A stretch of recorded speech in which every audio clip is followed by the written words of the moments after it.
Garinagu would bring back contraband goods and products for resale. Nancy Gonzalez speculates that Deep River and Stan Creek, Dangriga, were occupied between the years 1799-1800 with the help of Garinagu. Recorded Belizean history recounts that Gulisi, Marie-Louise Chatuyé, daughter of Chief Joseph Chatuyé, was one of the first Garinagu who arrived in that country in company of her family.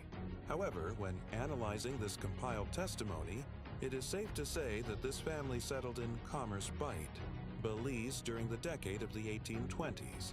The matron arrives in Roatan in 1797. She had 13 children in Honduras, then she migrated to Belize.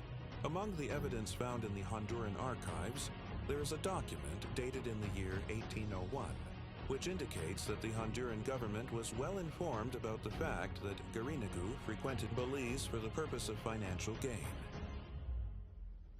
It is well known by the government that the Black Caribs travel undetected to Belize.